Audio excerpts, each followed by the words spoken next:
Eu sou Michael Melo Boccaccio, ex-professor. Hoje eu estou como redator freelancer, mas basicamente como escritor, né? E tanto escritor em sentido de produção teórica, como também como produção literária. E essas duas produções, hoje em dia, elas estão registradas em dois sites diferentes, né? O Verso e Prosa, que reúne a minha produção literária, e o Destoando, que reúne a minha produção mais teórica. Embora a gente fale teoria, mas a proposta do Destoando é tentar conversar, tentar criar pontes de diálogo com pessoas que não são especialistas na área das ciências humanas. Então, a ideia é a gente conversar um pouco com pessoas que têm alguma familiaridade com o debate das ciências humanas, mas que não têm, né, uma leitura especializada, ou se tem, gostaria de ver por uma outra perspectiva que não seja a perspectiva acadêmica. Prontos para a gente começar? A ideia central do livro é trabalhar duas ordens de compreensão da política, né? A política que se discute no senso comum, no bar, em casa, com os amigos, né? Com pessoas de diferentes níveis de compreensão do que seja a política. E a outra ordem de compreensão é a compreensão teórica da política, que para quem não está familiarizado parece uma coisa estranha, parece uma coisa absurda, uma coisa do outro mundo. Então, nós demos aqui, brincamos um pouco, que parecem como fantasmas, né?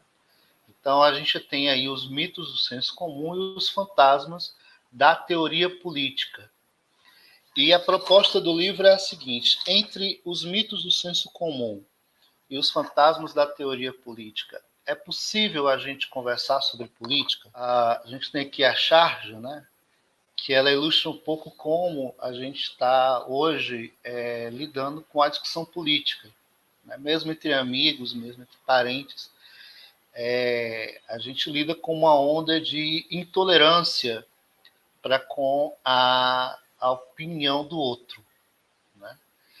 E a política, a discussão política acaba se transformando hoje numa visão muito subjetivista, né? Ou seja, acaba se tornando um confronto de opiniões. Você tem a sua, eu tenho a minha, e a gente fica tentando impor uma opinião ao outro, né? E nessa sobreposição de opiniões que acaba se tornando a discussão política de hoje, ocorrem dois grandes problemas, né?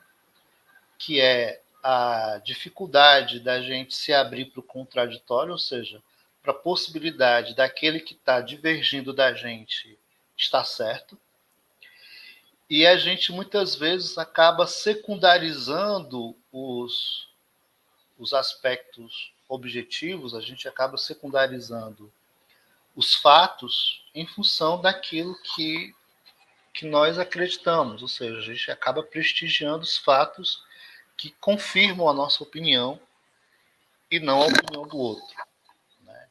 Então, a partir dessa realidade na discussão, a gente escolheu uma abordagem não muito comum para esse tipo de publicação, né? Primeiro, não é uma publicação de colocação de conceitos, né? Não é uma proposição direta de uma compreensão sobre política. É a problematização de compreensões que hoje são comuns. Então, você não vai encontrar aqui, nesse texto, uma proposição sobre o que a política é. O que você vai encontrar é a problematização sobre o que você entende sobre política. Então, é um livro, é uma publicação que se destina a ser uma publicação que vai explorar o caminho da negatividade e não o caminho da positividade. Mas o que diabo é essa negatividade? Ou seja, ao invés da gente falar sobre o que a política é ou sobre o que a política deve ser, a gente vai pegar aquilo que nós já sabemos sobre política e vamos discutir o seguinte: Por que nós entendemos política dessa forma? Porque nós temos determinadas compreensões sobre o que seja política, sobre o que seja a discussão da política, sobre como a gente entende, a gente interpreta os fatos que acontecem no campo da política. Então, é um texto que ele pergunta, ele questiona, ele problematiza. E, a partir disso, ele vai procurar saber o seguinte: a pergunta básica desse texto é: aquilo que você acredita saber é aquilo que há de fato? Veja, nós não estamos perguntando isso para que você abandone os seus conceitos em função do nosso. Nós estamos perguntando isso para ajudar você a avaliar se aquilo que você entende por política tem fundamento. Então, é um texto que não vai procurar trazer para o leitor uma outra compreensão e tentar desacreditar ou deslegitimar aquilo que você já sabe. É um texto que tenta ajudar o leitor a conferir a verdade daquilo que ele já tem. Então, a gente já está pressupondo que há um leitor que tem um conjunto de compreensões, um conjunto de ideias, né, sobre o que seja a discussão política. E nós estamos dizendo o seguinte: olha, você tem todo o direito, é legítimo, né, que esse arcabouço de teoria e de conceitos que você tem, não importa de onde você buscou. Agora, será que aquilo que você acredita estar certo definitivamente está? Nós vamos te ajudar a avaliar isso. O que nós vamos buscar aqui é ajudar o leitor a se compreender a si mesmo. O livro começa trabalhando pela ideia do que é o senso comum. Essa ideia de senso comum a gente foi buscar em duas obras do Gramsci, né? que são duas obras que têm um tratamento teórico para a questão do senso comum, que é o volume 1 do Cadernos do Cárcere, é onde reúne os cadernos 11 e 12, né? E um volume que foi publicado em separado pela editora Civilização Brasileira, chamado Os Intelectuais e a Organização da Cultura, que são enxertos de outros cadernos do Cárcere que foram publicados numa publicação temática. Por que é importante começar pelo senso comum? Porque é a partir do senso comum que nós formamos a nossa opinião individual. Sobre tudo, gente. Tudo. Entendeu? Desde assuntos mais gerais até a forma como nós lidamos com as pessoas e a forma como nós escolhemos com quem nós queremos nos relacionar, ou seja, a nossa visão pessoal e individual de mundo, ela é construída inicialmente a partir do senso comum. Evidentemente que ao longo da vida a gente vai enriquecendo a nossa opinião pessoal com outros elementos, mas o ponto de partida, ou seja, aonde nós vamos originalmente buscar os elementos para formar essa opinião, é o senso comum. E o que é exatamente o senso comum? É essa forma de conhecimento assistemática, né, que reúne diferentes ordens de conhecimento e a partir da qual nós lidamos, nós construímos a nossa opinião pessoal. E a política tem o seu senso comum. Né? A política tem, a discussão política, uma série de ideias preconcebidas de como se estrutura a dinâmica da política, que muitas vezes nós reproduzimos sem perceber. Então, a ideia aqui, desse primeiro momento do livro, é a gente identificar que compreensões são essas e como é que elas estão presentes. E a gente faz isso a partir de uma figura de linguagem, que é a figura de linguagem do mito. E aqui é preciso a gente esclarecer um pouco o que é o mito, porque a gente trabalha nessa obra com uma uma caracterização muito próxima do que é a compreensão originária do mito, né?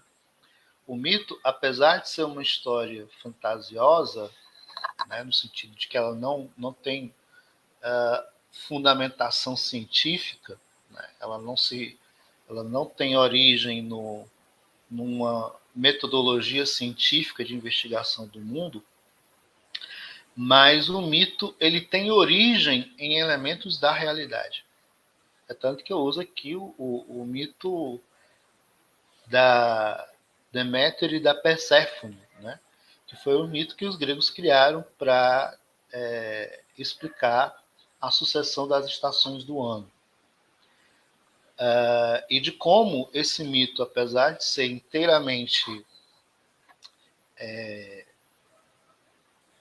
fantasioso, né, fantástico na sua estrutura, ele tem origem num problema, numa questão real, que era a oscilação das estações do ano, e como isso impactava diretamente na atividade agrícola, né?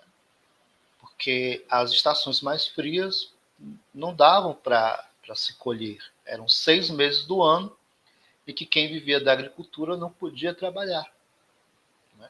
Se não estocasse, se não tivesse como produzir um excedente para passar esses 6 meses, passava fome.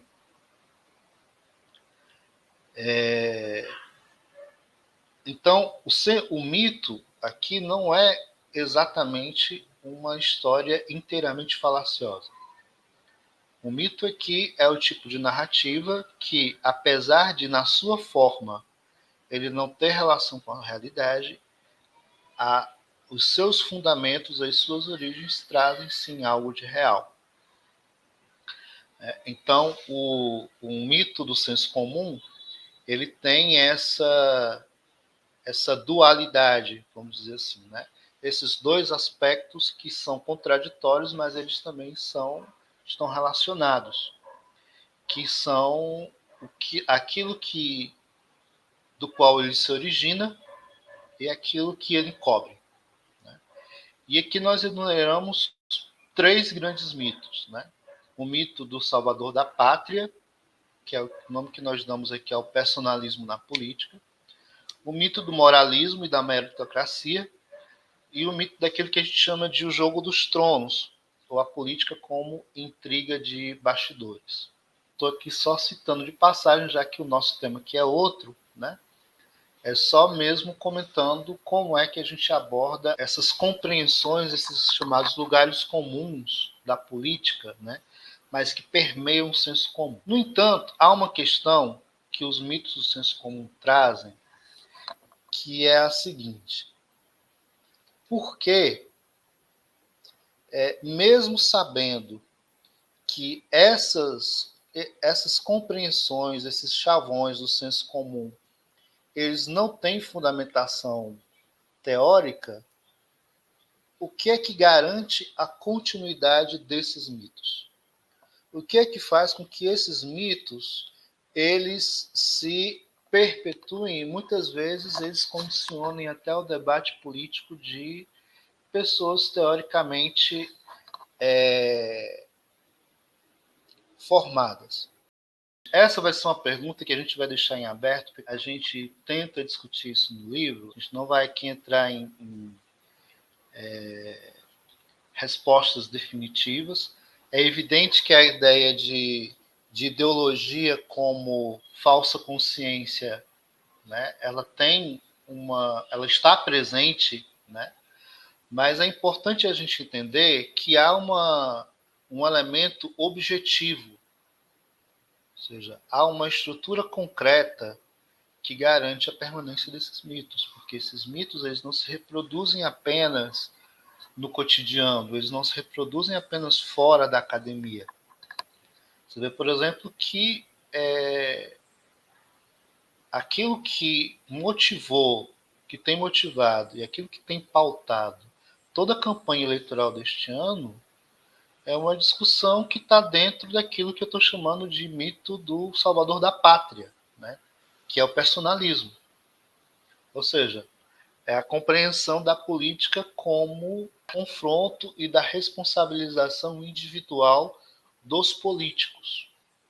Evidentemente que a atividade política ela passa pelo âmbito das individualidades, né? A questão é a limitação da discussão apenas neste âmbito.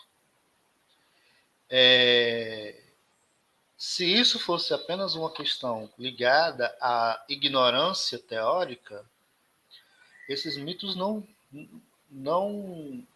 teriam permanência por muito tempo. Então, há um elemento objetivo que mantém a permanência e a continuidade desses mitos. A gente não chega a fechar essa questão, né? Mas é algo que a gente vai deixar em aberto para vocês. Se vocês quiserem saber um pouco mais, vocês vão aí, né, procurar dar uma olhada no livro.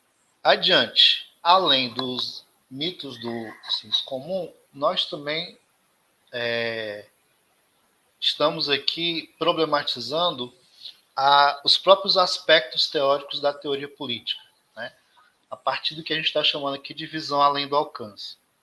Até uma brincadeira que eu fiz, e assim, você percebe que você está ficando um pouco mais adiantado na vida, né? Quando você tem que reexplicar suas referências da cultura pop. Então, eu tive que fazer uma longa nota de rodapé para explicar de onde é que vinha essa expressão, a visão além do alcance, porque quem tem já 20 anos, né, nunca assistiu Thundercats na vida. Né? Eu imagino que aqui as pessoas mais jovens não devam ter, né? Mas, tirando aqui o Helder e o Eloilson, aqui das pessoas aqui, eu acho que quase ninguém deve ter assistido esse desenho.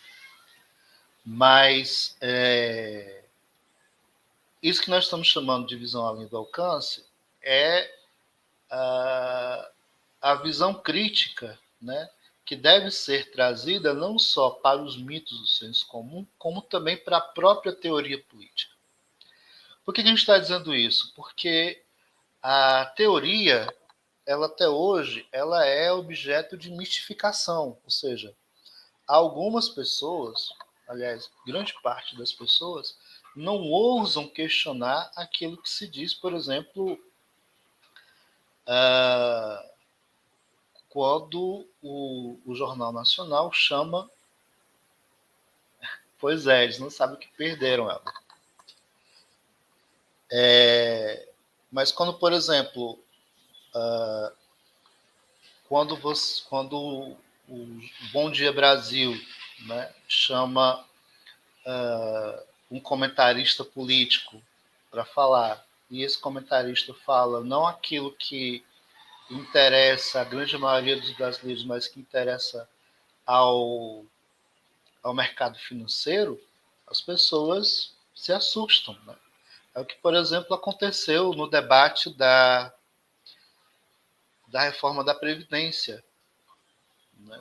Grande maioria da população brasileira caiu no conto do vigário de que, se não houvesse reforma da Previdência, assim como a reforma trabalhista, não teria emprego. De que a reforma trabalhista, a reforma da Previdência, elas iriam garantir os empregos das pessoas que ainda estavam trabalhando. E não foi isso que aconteceu. Né? Então, há uma questão importante, que há um elemento de intencionalidade na teoria política, mas esse elemento ele se dá dentro de uma busca pela objetividade teórica. Então, aqui há uma questão que parece algo contraditório, e mas não é uma contradição do entendimento da gente, é uma contradição da realidade. Na teoria política, há, ao mesmo tempo, e convivendo no interior da teoria, elementos de intencionalidade e elementos de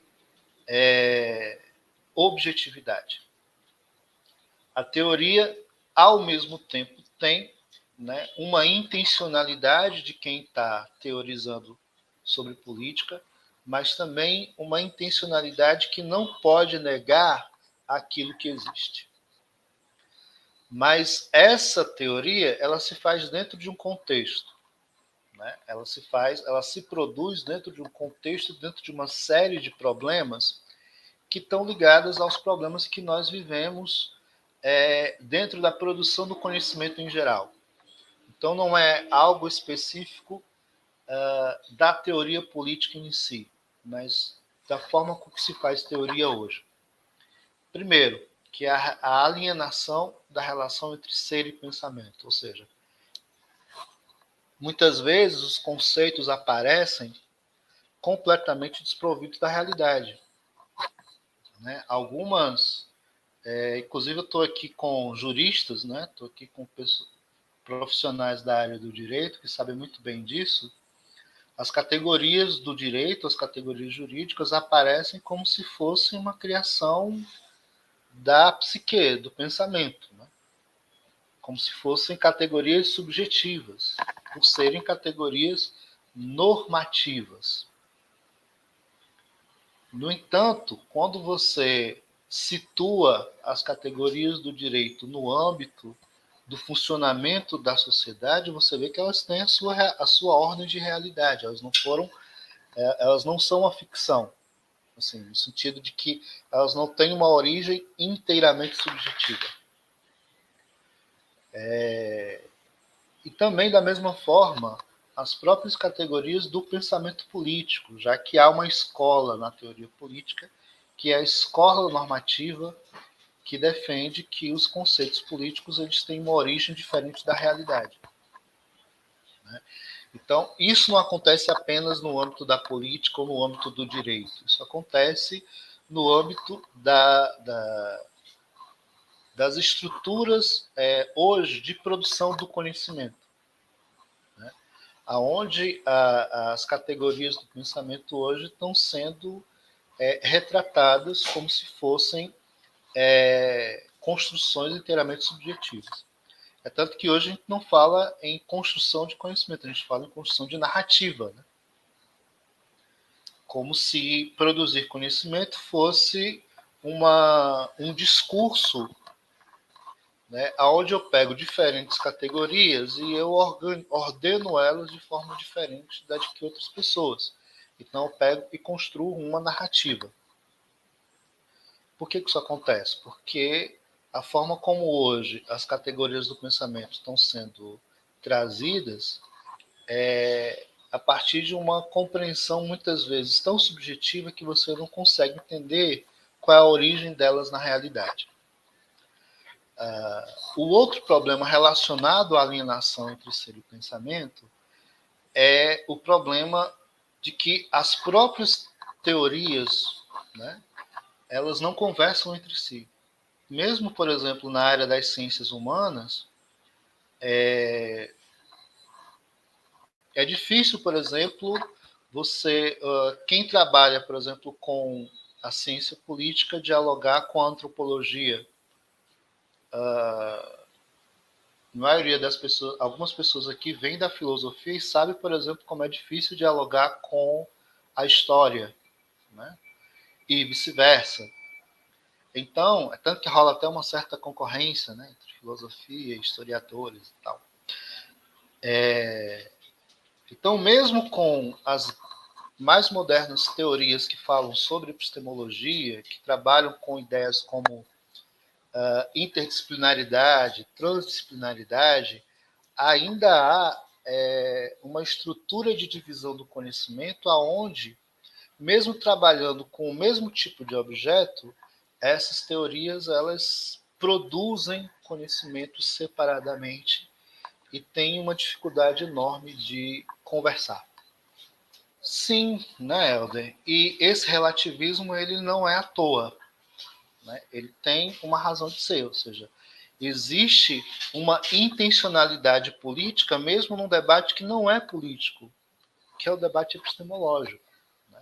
É óbvio que há uma intencionalidade. Quando, por exemplo, eu falo do relativismo, ou eu vou falar, por exemplo, de uma compreensão de mundo onde a própria ideia de sujeito do conhecimento ela é problematizada, relativizada, ou até pessoas dizem que isso já não existe, né, existe uma intencionalidade nisso, ou existe pelo menos um uso para esse tipo de compreensão da produção do conhecimento.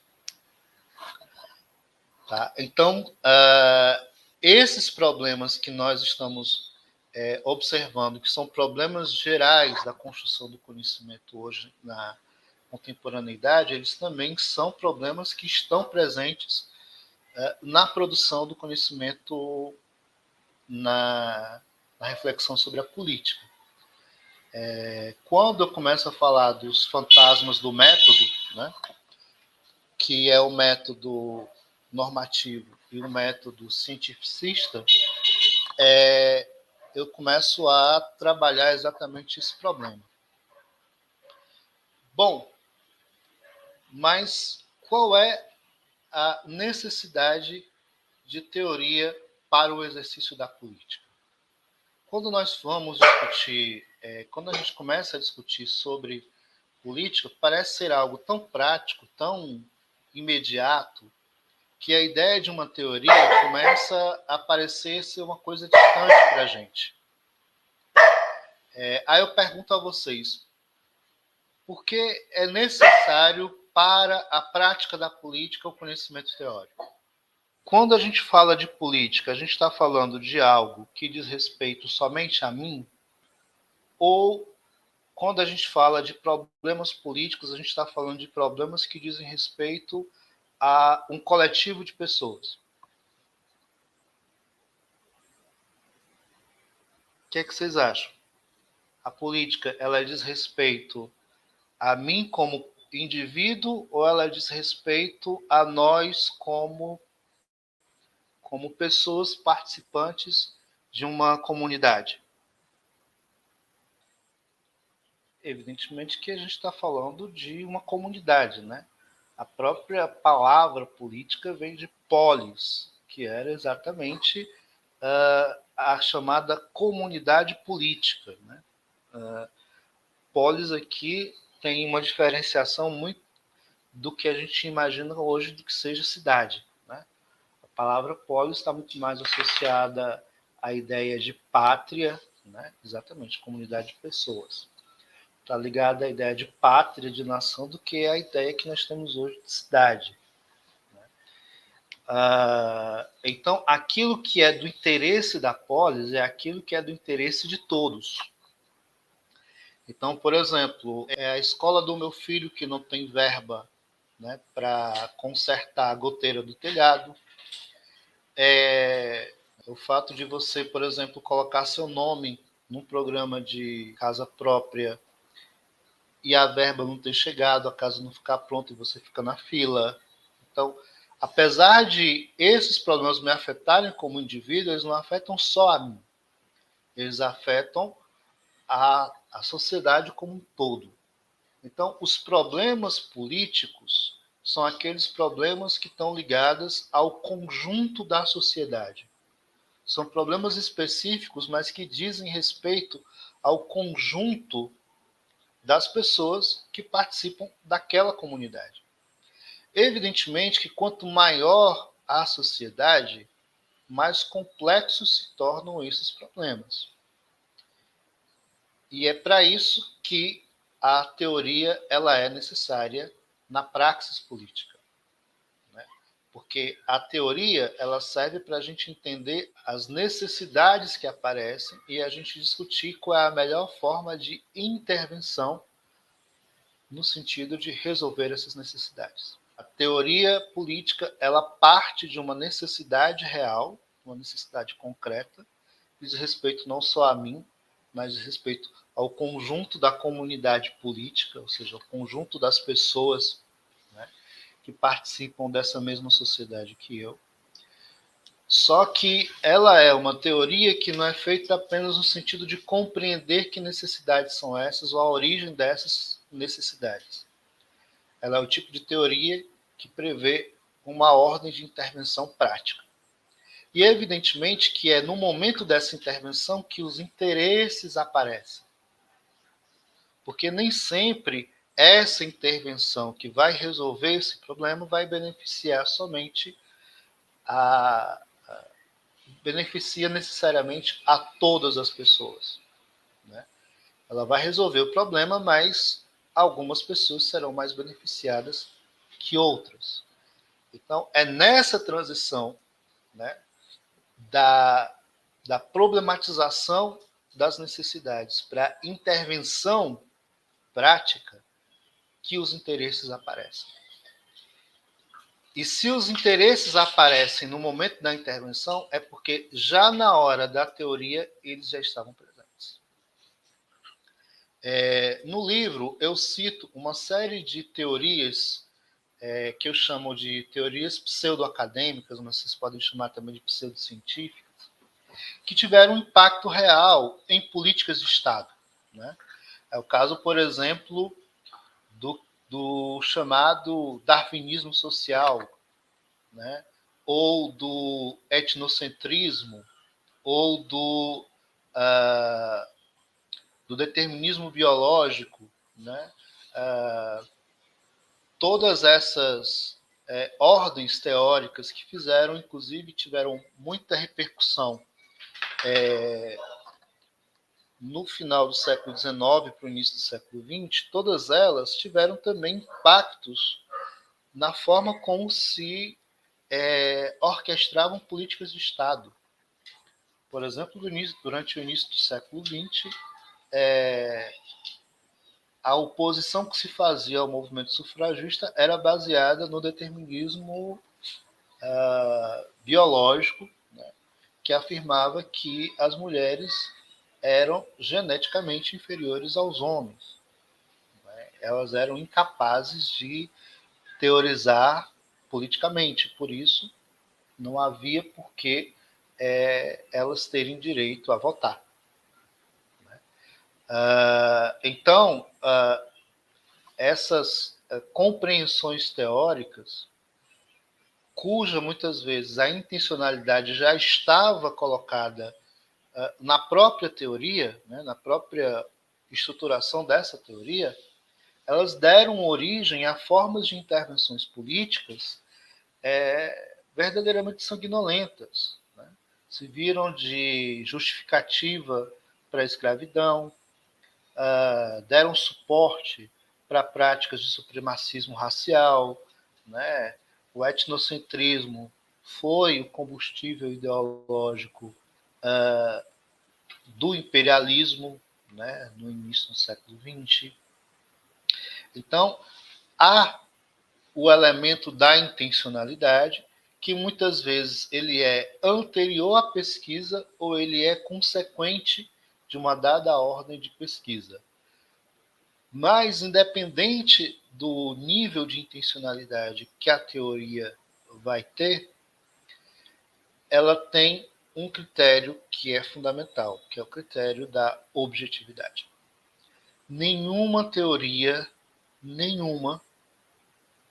ela pode ser legitimada como teoria sem que ela tenha algum tipo de objetividade.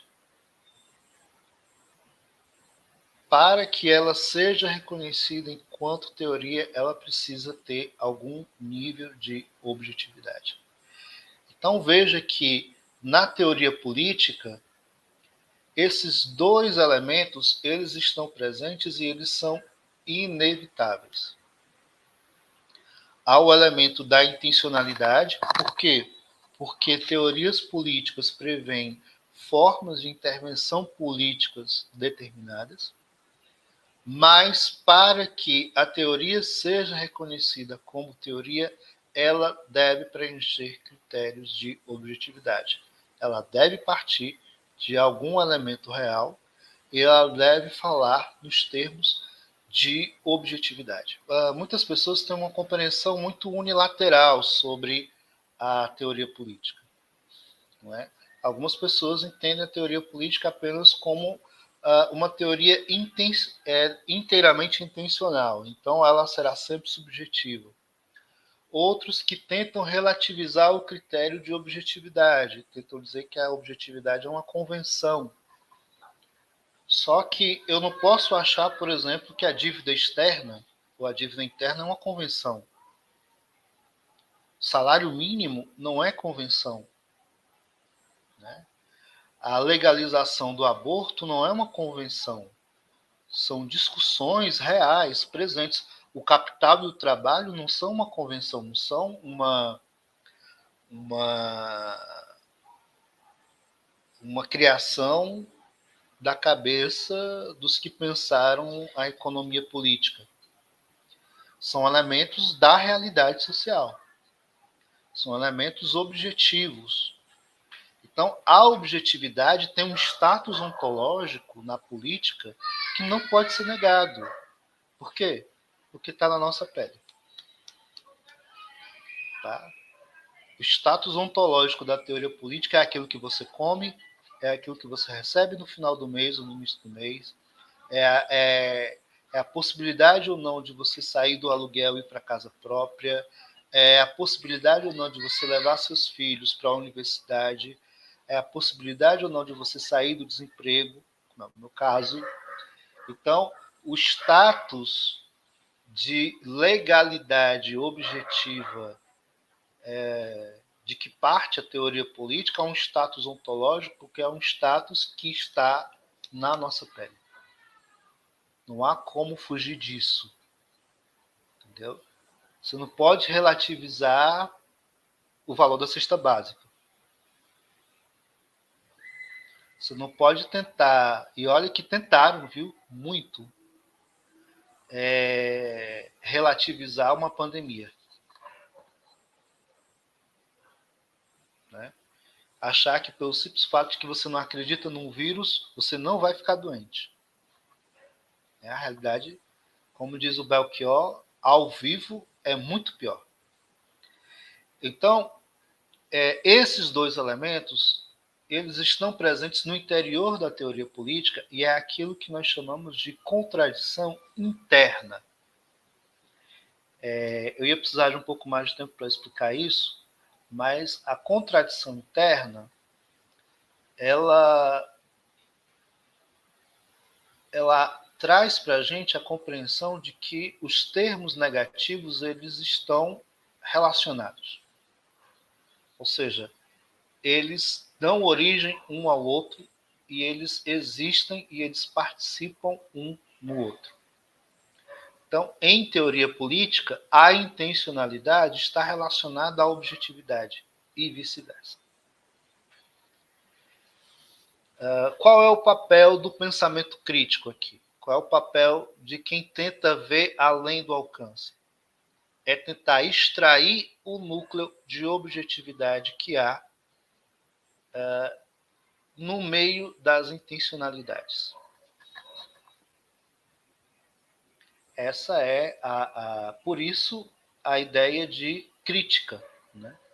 Crítica vem do latim, vem do grego, e está ligada à ideia de discernir, está ligada à ideia de diferenciar, mas não é um mero exercício de dizer que A é igual a e B é igual a B e A é diferente de B. Não. O discernimento é no sentido de gerar uma avaliação, é no sentido de gerar um juízo sobre aquele assunto. Então, nesse caso, a crítica ela é aquilo que nos possibilita nos aproximar mais e mais da objetividade. Por quê? Porque o papel da crítica, no caso aqui da teoria política, é identificar a intencionalidade e tentar extrair o máximo de objetividade daquela teoria, daquela perspectiva teórica. Por que a objetividade política, a objetividade na teoria política ainda deve ser perseguida? Se estamos tratando de interesses, se estamos tratando de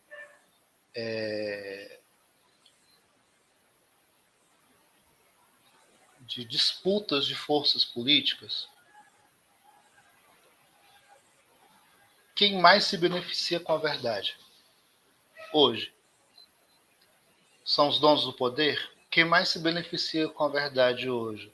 São aqueles que estão restringindo a democracia no nosso país ou aqueles que lutam pela ampliação da democracia? Os que defendem a democracia, muito bem, pai. Exatamente. É aquilo que a gente fala, né, no debate com os movimentos sociais. Quando a gente tem uma pauta de movimento social, seja ele qual for, essa pauta ela gira em torno de aquilo que a gente chama de política pública, né? Política pública para moradia, política pública de aumento salarial para aquela categoria, ou uma política pública de tudo bem, Branco, ou uma política pública de redução progressiva da jornada de trabalho, ou uma política pública para, enfim, os diversos grupos que estão em luta. No entanto, quando a gente fala de política pública, a gente fala de orçamento público. Se a gente fala de orçamento público, a gente está falando também de tributação, mas a gente também está falando de produção. O que é que eu quero dizer com isso? É que a luta social, a luta política, ela não pode ser entendida unicamente como a luta pela redistribuição da renda. Por quê? Porque eu não posso falar em redistribuição da renda sem falar da produção da riqueza. E isso envolve uma série de questões, uma série de ordens de conhecimento que o simples conhecimento da institucionalidade não é suficiente. O simples conhecimento sobre o que são os nossos direitos e os nossos deveres não são suficientes. Por isso que a teoria política ela não pode se restringir a ser apenas a ciência da institucionalidade do Estado. O que eu quero dizer com isso? Aqueles que lutam pela ampliação da democracia, aqueles que lutam pela uma ampliação maior de políticas públicas, ou uma ampliação maior de direitos, né?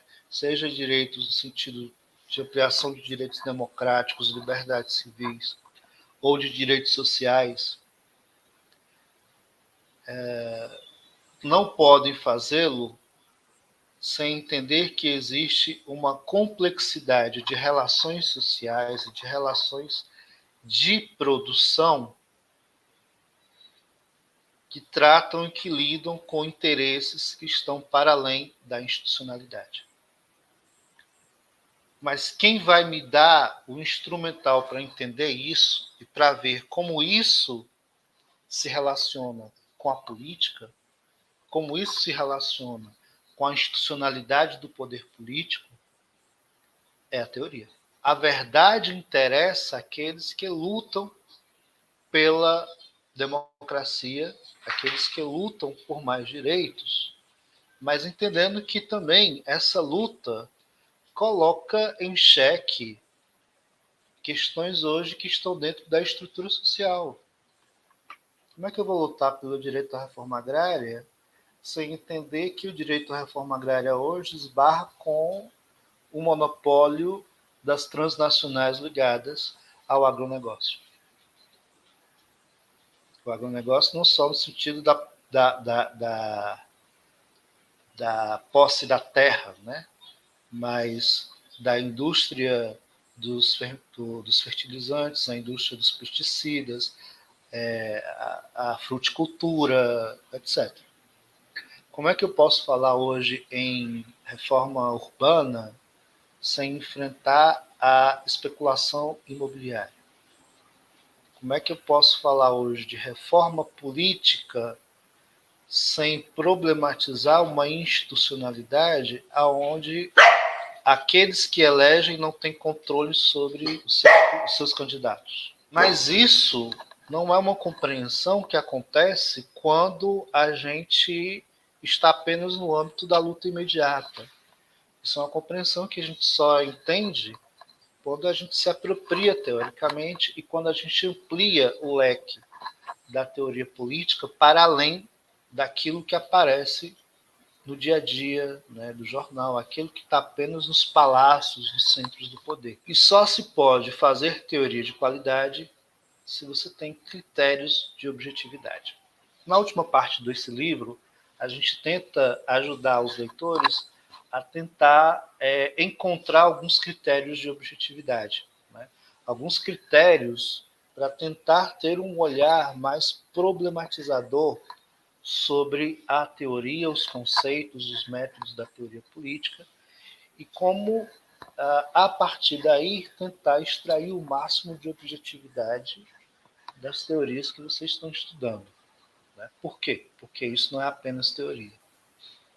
Quando a gente discute política, a gente está discutindo também formas práticas de intervenção, de solução dos problemas que dizem respeito a todos nós. Esse livro vocês podem adquirir, como eu já falei, no site Destoando. O link do livro ele vai estar permanentemente lá no site.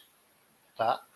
A gente vai estar, a partir da próxima semana, também trabalhando com produção de conteúdo para esse canal aqui e também para o Verse Prosa. E o seguinte, gente, estava com um projeto de fazer todo mês uma live como essa.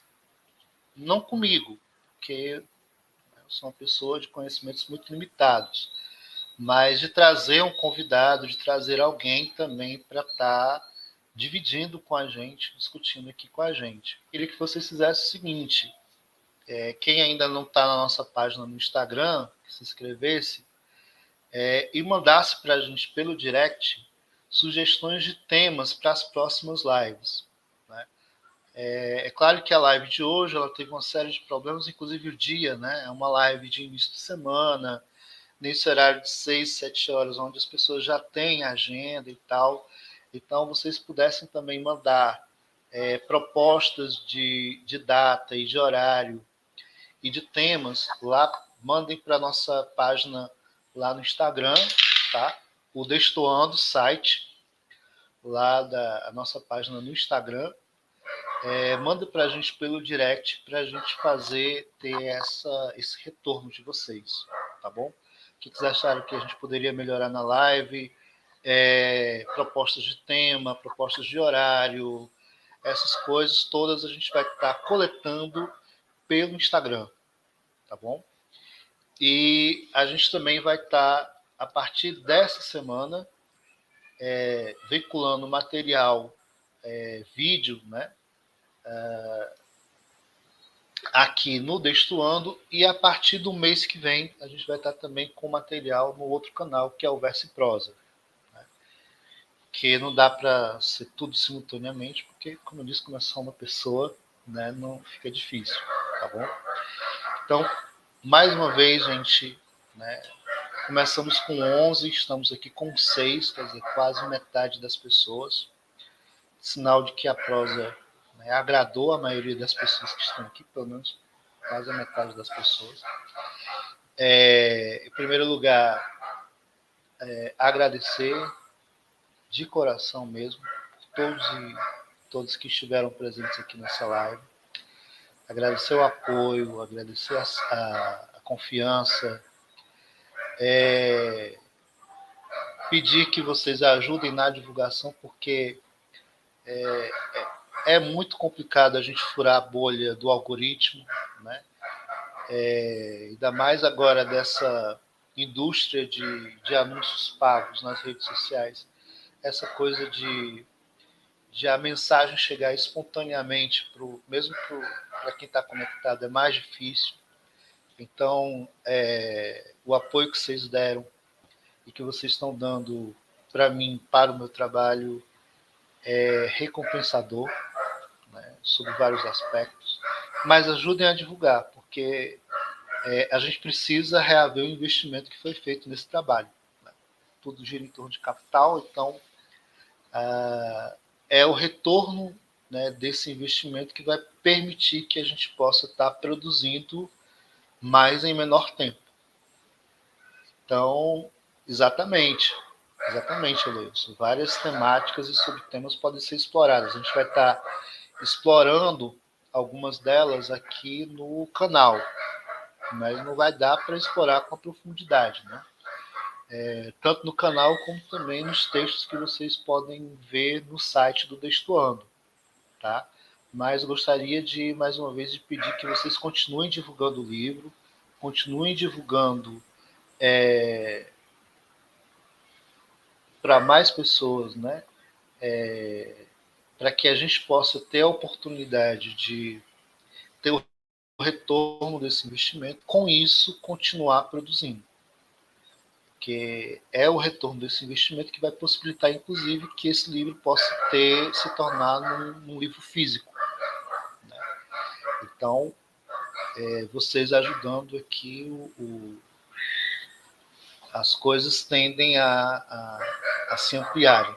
Né? Então, mais uma vez, muito obrigado a todos e todas. Espero mesmo que vocês tenham gostado. Desculpe o mau jeito de quem está começando agora. Né? As primeiras vezes são sempre assim, tudo na vida. Né? Mas obrigado por tudo. Obrigado por estarem comigo, me ajudando, celebrando conosco aqui o lançamento dessa publicação. E eu só tenho mesmo a agradecer. Sou muito grato a todos vocês, de coração. Tá? Fico realmente emocionado com todos que estiveram aqui presentes, que ajudaram e que, por favor, continuem contribuindo a divulgar esse material, para que ele possa chegar a mais pessoas e a gente possa estar conseguindo resgatar o investimento nesse livro e poder, né, dar continuidade a esse trabalho. Tá bom? Vamos me despedindo, gente.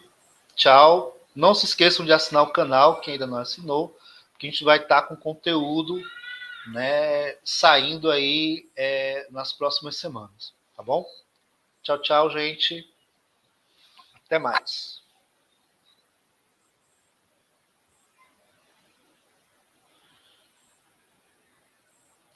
Certo.